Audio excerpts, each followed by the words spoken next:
जिस मैं रोज़ाना आपको कहता हूँ, मैं जब भी राजस्थान जाऊँगा तो आप उस धुने के मैं आपको दर्शन कराऊँगा। बहुत बार बोला होगा इस धुने की महिमा, और ये कितना पुराना है हम अंदाज़ा नहीं लगा सकते। कहा जाता है जब भीष्म से यानी भीष्म पितामह से जब परशुराम जी हार गए थे, उस समय यहाँ पर तपस्या की थी। साथियों, जैसे कि मैं आपको जो शंख दिखा रहा हूँ अभी, जो एक बार आप देख पा रहे हो शंख है ये, और मैं आपको गौर से दिखा रहा हूँ। पहले तो आप एक इस शंख को देख लीजिए। और ये शंख हालांकि कितना पुराना है ये आपको अंदाज़ा ये लग जाएगा, परशुराम जी के हाथों से बजाया हुआ है। ये परशुराम जी के मुखार बिंद से ये बजाया हुआ है, परशुराम जी के हाथ का है, उस समय का उनका है। आज भी यहाँ शंख है। जैसे कि परशुराम जी जिस पे आसन लगा के जो तपस्या करते थे, वो ये रियल में शेर की खाल का आसन है। और सौभाग्यशाली मैं ये समझता हूँ अपने को कि मैंने इनके दर्शन किए, और सभी से मैं बताता हूँ। और ये रियल में आज भी इनके ऊपर बाल है। और जैसे कि भगवान परशुराम जी भीष्म पिता युद्ध के समय पे हारने के पश्चात यहाँ दूनी लगा तपस्या करी। आज भी आका तीज को यहाँ पर बेचैनी होती, जो जीव रहता है सबकी बेचैनी हो जाती, 10-20 मिनट मिट जाती हैं सबकी, कोई भी बात हो, भभूति सब बाधा मिट जाती हैं।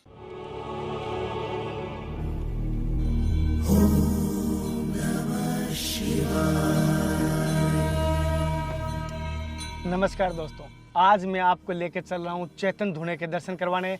और अगर आपके घर पर या आपको लगता है कि आपको चैतन धुने की आवश्यकता है, क्योंकि चैतन धुने की महिमा मैंने हर बार बताई है, आज के वीडियो में मैं आपको चैतन धुने की महिमा बताऊंगा। साथ ही साथ मैं बताता हूँ, अगर आप हृदय से विश्वास करके चैतन धुने की महिमा आज जानेंगे, अगर आपके कोई भी बुरी आत्मा का साया हो, या कोई ऐसा लगता है तंत्र बाधा का परेशानी है, या कुछ भी ऐसी संबंधित परछाइयों से संबंधित, तो उसका निवारण आज आपका हो जाएगा, मुझे विश्वास है। और मेरे साथ मेरा दोस्त है बचपन का, रूपाराम, रूपनाथ नाम कहते हैं, लेकिन ये सिंगिंग करता है।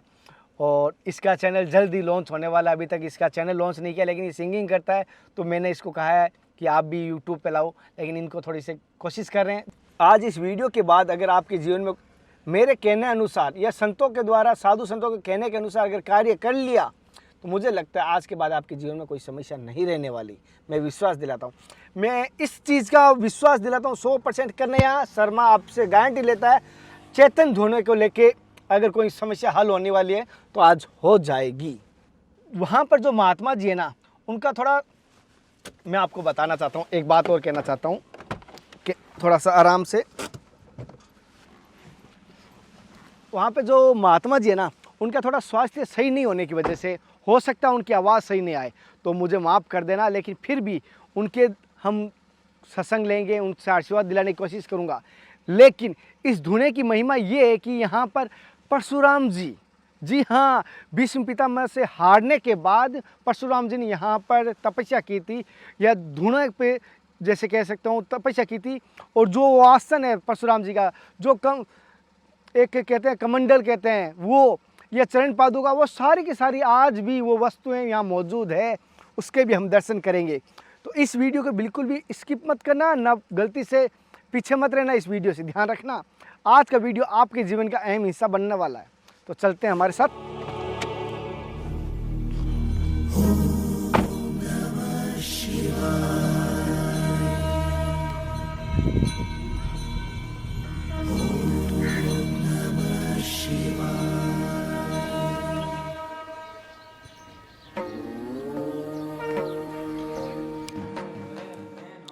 साथियों, जैसे कि मैं प्राचीन गोरखनाथ जी का जो धुना है, एक बार ये बता देता हूँ, आपको देख पा रहे हो।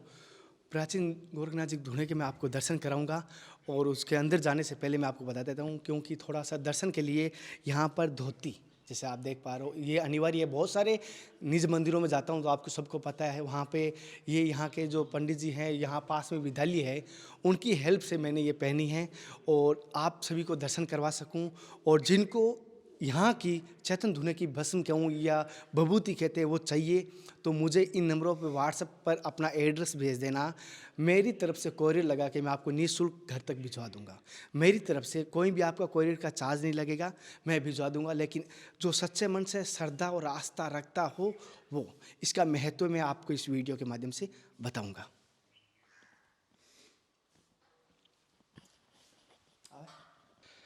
साथियों, जैसे कि जिस धुने की बात कर रहा था, जिस धुने का आपको मैं आज दर्शन करवा रहा हूँ, उस धुने का अगर मैं बात करूँ तो विश्व में सर्वप्रथम कहूँ या विश्व में, जैसे चैतन धुना आपको मैंने बहुत सारे दिखाए, लेकिन सबसे अधिक चैतन धुना जैसे कि सबसे बड़ा पुराना माना जाता है और वहाँ के चमत्कारों के भी बड़े निराले होते हैं। लेकिन पहले तो गुरुजी से आशीर्वाद लेते हैं।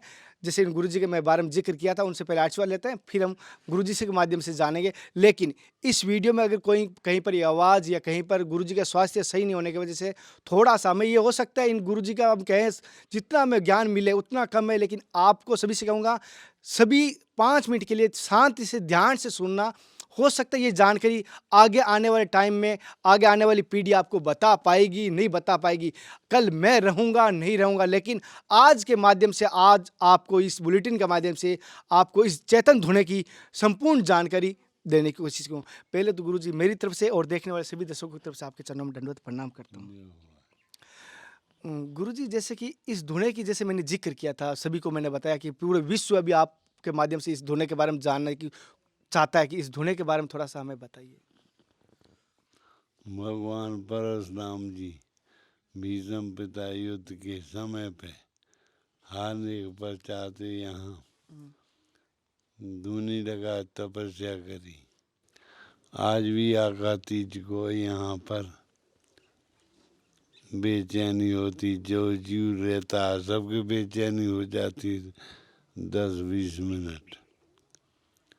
और कुछ समय के बाद गोरखनाथ आया तो यहाँ पर तपस्या की। पर रूपनाथ जी ने तपस्या करी, जिसको झल्लो जी बोलते हैं। गोपी चंद भरतरी आए, जोगी आए अजयपाल। पाँव आप प्रथमी भूप नवै भूपाल। दुखिया को सुखिया करे, बांझ खिलावे बाल। यहाँ माता कालका जी को बड़ा भारी पर्चो है। गुरुजी, किस प्रकार माता कालका जी को पर्चा हुआ था? वो 5 साधु थे, हिंगलाज दर्शन करके आए और 5 गांव में माता कालके जी के वहाँ पर रुक खेजड़ी हेटे।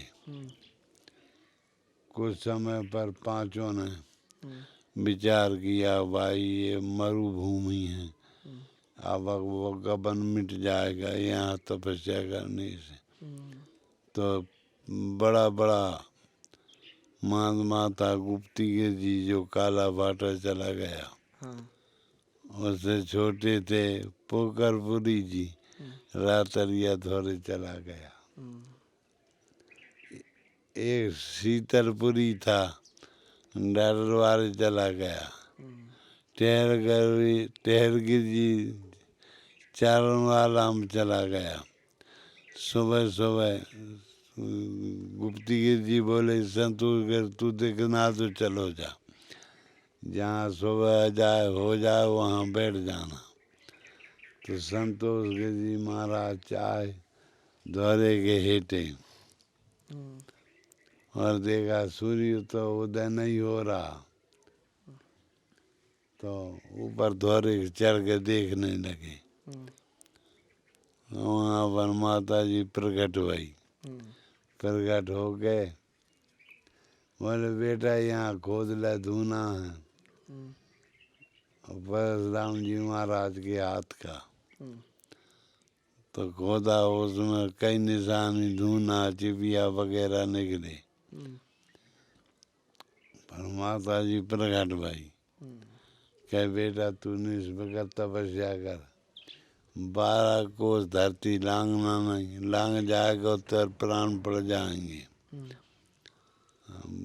धूना तो अग्नि निकली।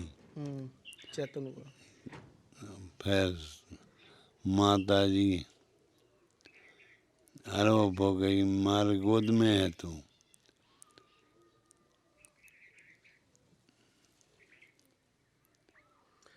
गुरुजी जैसे कि गुरुजी जैसे कि इस धुने की अगर कोई जैसे किसी पे अगर तंत्र बाधा या कोई समस्या हो रही है, सुना है कि इस धुने की थोड़ी सी अगर ले ले भी हाँ, बाधा मिट जाती है सबकी, कोई भी बाधा हो, भभूति से बाधा मिट जाती है। ये सत्य बात है। मैं दर्शकों को बता देता हूँ, इस चैतन धुने की चिमटी भर एक छोटी सी आप दक्षिणा, छोटी सी एक होती चिमटी जितनी, अगर भभूति आप रिक्शा कहते हैं, भभूति कहते हैं, भस्म कहते हैं, सभी अलग अलग भाषा में कहते हैं, थोड़ी सी अगर पानी जीभ के ऊपर रख के आप ग्रहण कर लेते हैं, अगर आपके शरीर के में कोई भी अगर दूषित आत्मा का हो या कोई भी बाधा हो या आपकी कोई भी मनोकामना अधूरी हो, वो भी पूर्ण हो जाती है। इस चैतन धुने की महिमा होती है, क्योंकि जैसे गुरुजी मैंने इस जैसे इस धुने में देखा है त्रिशूल चिमटे अलग अलग लगाए हुए, तो ये मतलब उन सभी संतों की शक्ति है। हाँ, सभी साधुओं की शक्ति है। ये मैंने सुना है संतों से कि उसमें शक्ति होती है उनके शस्त्र में। हाँ, शास्त्र में शक्ति होती है। सभी देवी देवता का पूजन करते हैं साधु लोग, शस्त्र पूजा करते। त्रिशूल माना गया शिव जी का, उसकी पूजा करते। चिमटा, दूना, पावड़ी, कमंडल, ये साधु के अस्त्र शस्त्र हैं। और मैं एक बात कहता हूँ, कोई भी भगवान को प्रसन्न करना चाहता है तो मैंने संतों से सुना है कि सबसे पहले माँ को अगर प्रसन्न कर देता है तो भगवान प्रसन्न हो जाता है, गुरु प्रसन्न। माँ से काया बनी है, माँ से तो काया बनी हुई है। पहला स्थान माँ को है, दूसरो है पिता को। जिस शरीर की रचना हुई है, हड्डी में अंश पिता को होता है, खून माँ का, खून माँ को है। जैसे गुरुजी ने कहा, मैं कहूँगा अगर कोई गुरु को या किसी देवता को प्रसन्न करना चाहता है, चाहे कोई उपवास कर रहा है, चाहे विद्या प्राप्त कर रहा है, लेकिन अगर उसके ऊपर माँ की कृपा नहीं है ना, वो किसी को प्रसन्न कर भी नहीं सकता। अगर माँ की कृपा पालेगा, उसकी हर मनोकामना पूर्ण हो जाएगी, क्योंकि वहाँ पर एक आपको जो आशीष मिलती है वो, जैसे मैं देखता हूँ, मैंने सभी से कहता हूँ, अगर आप प्राप्त करके देखिए माँ की कृपा। अगर जिनके माँ बाप नहीं है, वो कहते हैं कि हम कैसे करें, तो वो तस्वीर के माध्यम से ध्यान लगा सकते हैं। मैं गुरुजी जैसे कि मैं सभी दर्शकों को उस चैतन धुने के दर्शन करवाना चाहता हूँ और थोड़ी सी उनको भस्म भेजना चाहता हूँ। जैसे कोई बाहर है, इंडिया से बाहर है, उनको थोड़ी सी भेजना चाहता हूँ आपके आशीर्वाद के रूप में। हाँ, भेज दो। और जैसे कि गुरुजी ने मुझे आज्ञा दी है, कुछ लोग हैं जो सिंगापुर है, दुबई है, उनको उन्होंने बोला, और जैसे कि मैं पिछली बार काला भाटा की आपको भेजी थी, आज मैं सेंगार धोरा का एड्रेस भी बता देता हूँ और यहाँ की भेज रहा हूँ। अगर जो इंडिया में है, जो आना चाहता है वो आ सकता है, जो बाहर से है वो यहाँ की बस में भेजने की कोशिश, गुरुजी का आशीर्वाद से उन चैतन्य धुने के दर्शन करूँगा। जो गुरुजी ने बताया, अगर किसी को समझ नहीं आई, मैं वापस उसको विस्तार से आपको धुने के माध्यम से आपको वहाँ समझाने की कोशिश करूँगा। गुरुजी मुझे आशीर्वाद दीजिए सभी। साथियों, अभी हमें थोड़े पंडित जी आ चुके हैं, अब हम उस धुने का आपको दर्शन कराऊंगा, लेकिन एक सबसे निवेदन करूंगा कि शायद तक आपके अगर इससे कार्य हो रहे हो या आपको जानकारी अच्छी लगती है तो ज़्यादा नहीं कहूँगा, अपने परिवार वाले लोगों तक ये पहुँचानी आप समझिए एक निर्णय समझिए या आवश्यकता ही समझ लिए, क्योंकि आपका भला हो। क्योंकि एक तो हमारे कहा जाता है, भगवान का प्रसाद जितना बांट के खाएंगे ना, और भगवान के दर्शन जितने ज़्यादा लोगों को करवाए, उतना फल हमें मिलता है। जैसे कि ब्याज होता है ना पैसों का, ब्याज तो आपके पास ऐसा है कि बढ़ता जाएगा। जैसे आप एक को दोगे, दूसरा उसको फल मिलेगा, उसका कुछ ना कुछ ब्याज होता है। जैसे एक तारीख से समझ लो, कुछ ना कुछ सूत्र होता है, वो आपको भी मिलेगा ही मिलेगा। जैसे मैं आप तक पहुंचा रहा हूं, आपको सबको पता होगा, मैंने अभी तक धर्म दर्शन को कभी मोनिटाइज नहीं किया। क्यों नहीं किया?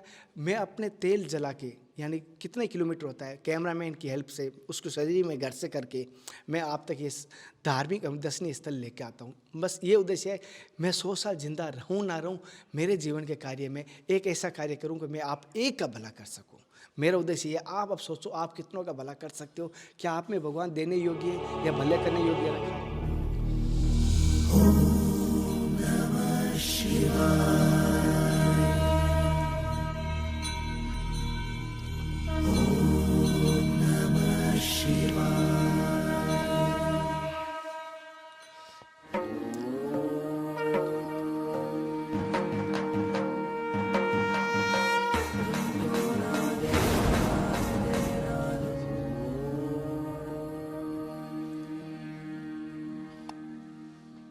साथियों, जिस हम प्राचीन धुने की बात कर रहे थे, जिसमें रोज़ाना आपको कहता हूँ, मैं जब भी राजस्थान जाऊँगा तो आप उस धुने के मैं आपको दर्शन कराऊँगा। बहुत बार बोला होगा, इस धुने की महिमा और ये कितना पुराना है हम अंदाज़ा नहीं लगा सकते। कहा जाता है जब भीष्म से यानी भीष्म पितामह से जब परशुराम जी हार गए थे उस समय यहाँ पर तपस्या की थी। हालांकि हमें गुरु जी ने महाराज जी जो यहाँ के उन्होंने बताई थी, लेकिन फिर भी क्योंकि जो पुजारी जी है इस धुने की रोज़ाना सुबह और शाम जैसे धुना होता है जो यहाँ पर पूजा करते हैं, उनसे थोड़ी सी यहाँ के बारे में थोड़ी और धुने की महिमा मैं उनके माध्यम से आपको बताऊंगा। क्योंकि गुरु जी का थोड़ा स्वास्थ्य सही नहीं होने की वजह से कुछ शब्दों के उच्चारण नहीं बोल पाते, जैसे उनके थोड़ा हो सकता है किसी कारण से मैं बताऊंगा उनका स्वास्थ्य सही नहीं है। फिर भी उन्होंने कहा ऐसा धार्मिक कार्य में मैं फिर भी उन्होंने अपने को 2 मिनट शब्द दिए, लेकिन मुझे पता है कि हाँ कुछ जो बाहर से देख रहे थे आउट ऑफ इंडिया से उनको वो उच्चारण नहीं समझ आ रहे होंगे, और कहीं कहीं गुरुजी ने जैसे मारवाड़ी में बात की वो भी आपको शायद तक समझ नहीं आई होगी। तो मैं इन पुजारी से निवेदन करूँगा कि आपको सही से वो वापस इस चैतन्य होने की महिमा बताएंगे। पहले तो पुजारी जी मेरी तरफ से, मेरे देखने वाले सभी दर्शकों की तरफ से आपके चरणों में दंडवत प्रणाम करता हूँ। और आपका शुभ नाम? सचिन जोशी। सचिन जी, जैसे कि गुरु जी का भी कुछ दिनों से स्वास्थ्य सही नहीं है, ये सत्य है ना? जी हाँ। अच्छा, जैसे कि मैंने इस चैतन्य धुने की बात कर रहा था, तो इस चैतन्य धुने की क्या महिमा है? जैसे मंदिर की मैंने इसके बारे में डॉक्यूमेंट्री बनाई थी और सभी जिनको अगर नहीं पता ऊपर आई बटन आ रहा है वहाँ पे देख सकते हैं। तो आज मैं आपको चैतन्य धुने की महिमा बताऊँगा सचिन सिंह के माध्यम से। इस चैतन्य धुने की क्या महिमा है और इसके क्या चमत्कार है? जैसे आपको गुरुजी ने बता चुके हैं कि ये धुना परशुराम जी के हाथ से स्थापित किया है। फिर यहाँ पर गोरखनाथ जी भी आए थे जिन्होंने काफ़ी तपस्या भी की थी काफ़ी सालों तक। फिर इस धुने की महिमा की बात करते हो, आपको जैसे पता होगा कि हमारे इस संसार में भूत प्रेत बाधा काफ़ी होती है, पर ये उन सभी का निवारण के लिए रामबाण के समान ही है। ये धुना काफ़ी प्राचीन है और इनकी जो ये अखंडता है, ये अखंडता हमेशा रही है और रहती आएगी। अब आपको ये एक बात बता दूं कि इस धुने की जो विभूति है जिसे हम भस्मी कहते हैं, वो अगर आप किसी प्रेत आत्मा या किसी के ऊपर छाया हैं उसे निवारण के लिए आप इन्हें थोड़ा सी दे दीजिए या उसके तिलक कर दीजिए, वो सारी बाधा कट जाएगी। जैसे कि आप बताया है और आपने सुना होगा, कहा जाता है कि सर हमें चैतन्य धुने की भस्म चाहिए, तो मैं ये बताता हूँ ये अखंड है। जैसे आप अखंड किसको कहा जाता है, चैतन्य किसको कहा जाता है, जिनको नहीं पता मैं बता देता हूँ। चैतन्य यानी जो इसकी जो ये आग होती है, ये सदैव उस दिन से जब कहूँगा परशुराम जी के समय से लेकर आज तक चैतन्य है। कुछ लोग कहते हैं जैसे आग कंटिन्यू कैसे चलती है, लेकिन जो इनकी आग के अंगारे होते हैं वो इन्हीं भस्म के माध्यम से इनको ढक के रखते हैं। सुबह और शाम उसको वापस फिर चेतन किया जाता है। तो अंदर जो इसके अंदर होती है वो सदा के लिए इसमें रहती है। और कहीं पर भी ये बता दूं, इस धुने की इतना करते हैं, कहीं ऐसा नहीं कि बोरा भर के निकाला जाता है, कभी आज तक नहीं हुआ है। और मेले में तो इतना होता है कि हर नार फिर भी कभी कट्टे भर के नहीं जाते, ना कोई ऐसा देखा होगा। हम चूल्हे की एक दिन रोटी बनाते हैं, दूसरे दिन उसको एक कढ़ाई भर के निकालनी पड़ती है, लेकिन यहाँ पर बिल्कुल भी वो एक चमत्कार के रूप में मैं कहूँगा। और जैसे कि गुरुजी ने बताया था, मैं बता देता हूँ, जो मैं शस्त्रों की बात कर रहा था इस धुन में, पंडित जी आपको इनके बारे में पता है या कुछ इनके बारे में?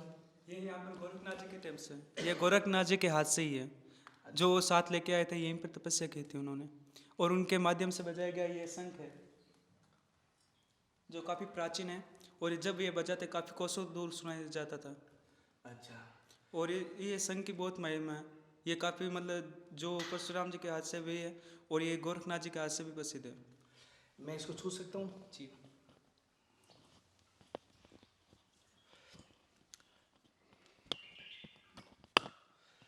साथियों, जैसे कि मैं आपको जो शंख दिखा रहा हूँ अभी, जो एक बार आप देख पा रहे हो शंख है ये, और मैं आपको गौर से दिखा रहा हूँ। पहले तो आप एक शंख को देख लीजिए। और ये शंख हालांकि कितना पुराना है ये आपको अंदाज़ा ये लग जाएगा, परशुराम जी के हाथों से बजाया हुआ है। ये परशुराम जी के मुखार बिंद से ये बजाया हुआ है, परशुराम जी के हाथ का है, उस समय का उनका है। आज भी यहाँ शंख है। आप कितने युग, 4 युग तो हो गए होंगे, कितने 4 युग तो 2 हुए, 2 युग हो चुके हैं, 2 युग हो चुके हैं। और उनके हाथ का अभी तक है। ये जैसे एक होता ना चिन्ह के रूप में कहूँ, ये निशानी के रूप में कहूँ, या इस धुने की महिमा के रूप में।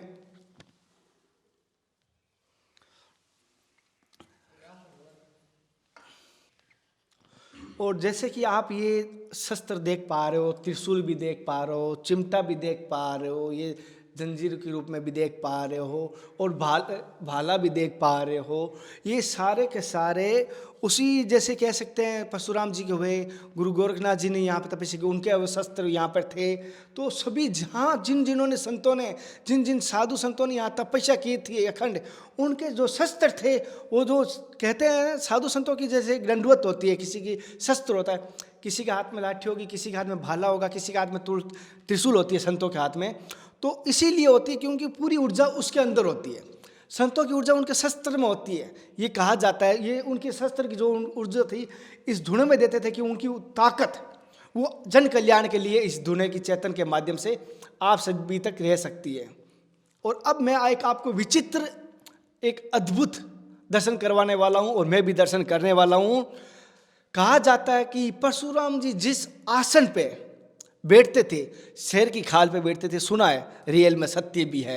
शेर की खाल पे बैठते, जो आसन होता है ना, वो आसन अहम होता है, क्योंकि एक माला होती है, जो माला जब करते हैं वो एक अहम होती है, जो शंख होता है वो अहम होता है। जैसे मेरे लिए माइक अहम है, कैमरामैन के लिए कैमरा अहम है, तो जो तपस्या करते हैं उसके लिए एक आसन होता है, जो आसन कभी भी उसी पे कंटिन्यू, एक आसन बदला नहीं जाता, कंटिन्यू उसी आसन पे तपस्या की जाती है। कहा जाता है उनके टाइम का, उनके समय का जो परशुराम जी बैठते थे वो आसन आज भी है। उसके मैं आपको दर्शन करवाता हूँ।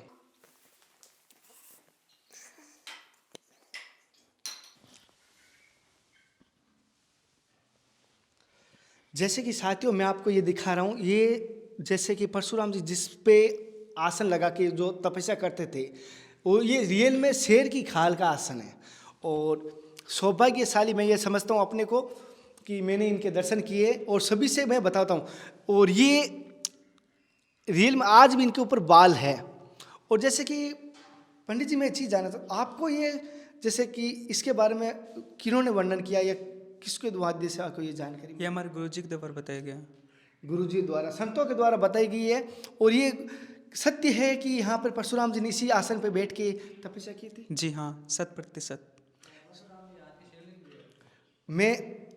और कहा जाता है कि परशुराम जी ने यहाँ पर शिवलिंग की भी पूजा की थी, शिवलिंग पे जल अभिषेक किया। वो शिवलिंग आज भी यहाँ पर है, उसके भी दर्शन करूंगा। पहले मैं इसकी बताता हूँ, दर्शन करवाता हूँ। एक बार फिर मैं कैमरामैन से निवेदन करूंगा, हमारे सभी दर्शकों को एक बार दर्शन करवाए आसन के। और ये बहुत मोटा भी है,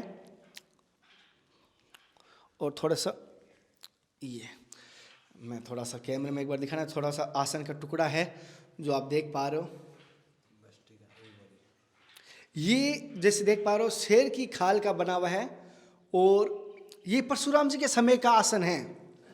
और जो आप देख पा रहे हो ये आसन परशुराम जी के समय का आसन है। और एक अब है ना साथियों, जिस पात्र से परशुराम जी भोजन करते थे, पानी पीते थे, जिसको हम खप्पर बोलते थे, खप्पर बोलते हैं आज भी, और पता नहीं समुद्र में निकला हुआ है। कहा जाता है, संतों से साधुओं से सुना है कि समुद्र से निकलता है। लेकिन मैं उसके दर्शन करवाता हूँ। पहले तो मैं जैसे कि आप देख पा रहे हो ये खप्पर है। इस खप्पर के माध्यम से मैं आपको बताता हूँ। इस खप्पर से परशुराम जी जैसे कि भोजन पानी इसी से ग्रहण करते थे। और ये कहा जाता है समुद्र में निकलता है। और ये किस धातु का बना है मुझे कह नहीं सकता, लेकिन बहुत सारे संतों के पास देखा है कि यहाँ पर कि ऐसा होता है। एक बार इसको ध्यान से देखना।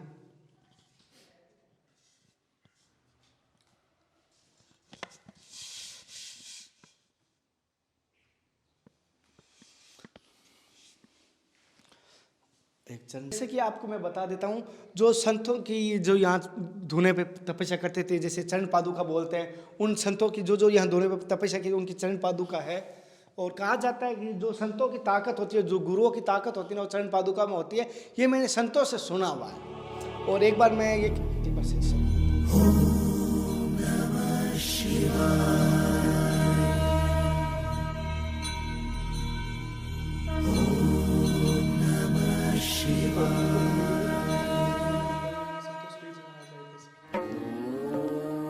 संतोष गिरी जी ने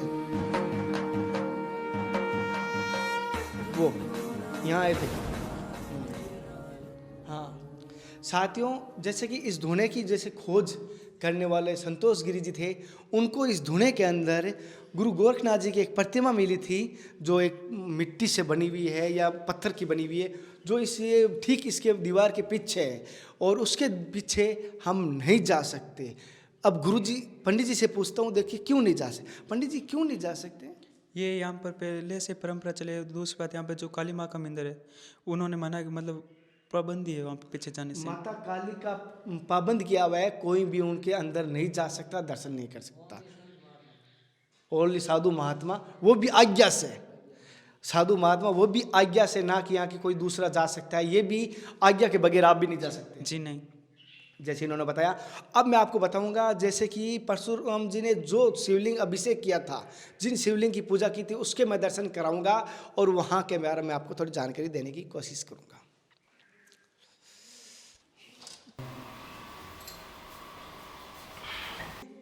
साथियों, जहाँ अब शिवलिंग है वहाँ पे मुझे कहा जाता है कि धोती की आवश्यकता नहीं है, तो मैं धोती का यूज़ नहीं करूँगा, तो इसलिए बता दो अभिषेक के लिए यहाँ पे पेंट बुशेट में एंट्री है, लेकिन जो धुने का था वहाँ पे नहीं था, इसलिए मैंने ये धारण की थी धोती।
पंडित जी, जैसे कि अभी आपने जिक्र किया था कि ये शिवलिंग परशुराम जी के हाथों की है और परशुराम जी ने यहाँ पे अभिषेक करते थे, पूजा करते थे महादेव की, क्या ये सत्य है? जी हाँ। तो आप जैसे कि इसके बारे में शिवलिंग का क्या कहा जाता है, क्या कहा जाता है इसमें? ये वैसे तो इनका नाम ही मन कामेश्वर महादेव है, जो सबकी मनोकामना पूर्ण करते हैं, और ये परशुराम जी के हाथ से स्थापित है। इसका कोई मतलब महत्व जरूरी है तो आप मैं बता सकता हूँ इनकी महत्व है। जो ये आपको इस शिवलिंग के अंदर जो ये त्रिपुंड दिखाई दे रहा है, हाँ। ये उस समय का है जब परशुराम जी ने अपने हाथों से किया था। ऐसी शिवलिंग अब ना ऐसे मिलती है ना बनाई जा सकती है। ये बात अभी मुझे पता चली है।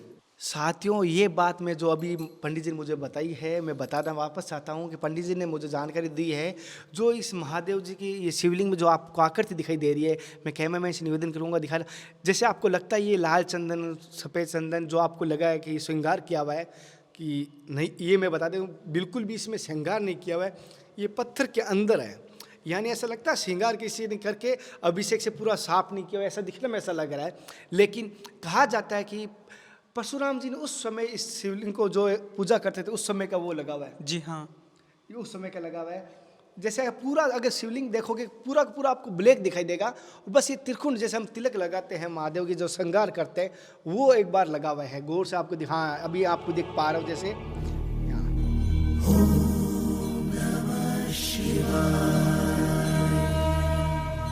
ये उसी समय का ना। साथियों, जैसे कि इस वीडियो में, इस बुलेटिन के माध्यम से मैंने आपको चैतन धुने की महिमा और चैतन धुने का स्थान बताया। मेरा उद्देश्य आपको सबसे एक ही बात कहना है, अगर सनातन धर्म में आप विश्वास करते हो या आपको ऐसा लगता है कि आपकी कोई नहीं सुनवाई कर रहा, या आपकी कहीं पर भी आपको जहाँ जाते हो खाली हाथ लौटते हो, या आपकी कोई भी मनोकामना नहीं होती है, तो उनसे निवेदन करूँगा एक बार इस धुने का आप दर्शन कर लेना। अगर जो इंडिया से बाहर है, जो माताएं बहनें मेरे भाई इंडिया से बाहर है, जैसे मैं देख पा बहुत सारे अमेरिका से बात करते हैं, कनाडा से बात करते हैं, तो उनको कहूँगा उनके लिए जो चैतन धुने की भस्म है, मैंने गुरुजी से आज्ञा ली है, आपको घर तक निःशुल्क मेरे द्वारा, जैसे कहीं कहीं मैंने डाक कोरियर का कम से कम 14,000 रुपये लगे, तो भी मैंने अपने हाथ से अपने घर से लगा के आपको भेज रहा हूँ। मेरा उद्देश्य है बस धर्म के तरफ आप बढ़ो। मैंने संतों से सुना है कि धर्म की रक्षा करेगा, धर्म उसकी रक्षा करता है। ये सत्य भी बात है, धर्म की रक्षा करने में शर्माना नहीं चाहिए। और अब अगले पार्ट में मैं आपको बताने वाला हूँ, क्या नाम था गुरु जी? अगले वीडियो में, अगले पार्ट में हम जानेंगे संतोष गिरी जी के बारे में। हालांकि अभी मैं सीरीज जरूरी रखूंगा, लेकिन इस वीडियो को मैं एक बार यहीं तक पोस्ट करता हूं। अगले वीडियो में संतोष गिरी जी की महिमा जानेंगे। संतोष गिरी की महिमा जितनी जाने, क्योंकि उन्होंने जीवित समाधि ली, आज भी वो कहा जाता है जो अगर सच्चे मन से उनको याद करता है, उनको चमत्कार देते हैं और उनकी हर मनोकामना पूर्ण करते हैं। संतोष गिरी जी के बारे में जानेंगे। और संतोष गिरी जी एक छोटी सी कड़ी हम यहाँ के पुजारी से छोटी सी कड़ी बताएंगे कि एक ही जगह से चारों धाम के दर्शन करके तीर्थ करके आते थे। संतोष गिरी जी के बारे में आगे पूरा वीडियो तो हम नेक्स्ट वीडियो में बताएंगे, लेकिन एक कड़ी में अगर आप बताएं तो दर्शकों को नेक्स्ट वीडियो में क्या क्या मिलने वाला है। अगले वीडियो में आपको संतोष गिरी जी जीवित समाधि और उनके द्वारा स्थापित की गई ये गुफा जो चारों धाम को होकर आती है, इसी रास्ते से संतोष गिरी जी एवं सभी साधु संत चारों धाम जाते थे। और आपको उनकी प्रतिमा एवं अन्य मंदिर के तत्व एवं उनके चमत्कार बताए जाएंगे। जैसे कि वो संत और उनके जो शिष्य थे या उनके साथ में जो साधु संत रहते थे, वो सभी एक गुफा के माध्यम से चारों धाम के दर्शन करते थे। उनके जीवन की लीलाएं, उनके जीवन का महत्व जानेंगे। तो सभी दर्शकों आप साथ बने रहना। और ये चेतन धुनी की जानकारी कैसी लगी मुझे कमेंट करके जरूर बताना, और मेरी द्वारा दी गई जानकारी कैसी लगी मुझे जरूर बताना। फिर मिलते हैं अगली बुलेटिन के साथ, तब तक जय हिंद, वंदे मातरम, हर हर महादेव, जय श्री कृष्णा, जय श्री राधे। हे नाथ, हे मेरे नाथ, मैं आपको भूलूं नहीं।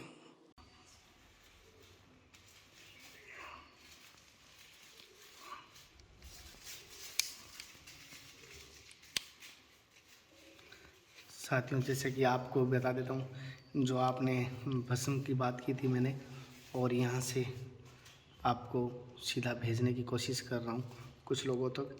अगर आपको भी ये यहाँ की चेतन धुने की भस्म चाहिए तो इस दिए गए नंबर, व्हाट्सएप स्क्रीन पे नंबर है, इस पे व्हाट्सएप मैसेज कीजिए, अपना एड्रेस भेजिए, मैं आपके घर तक पहुँचाने की कोशिश करूँगा।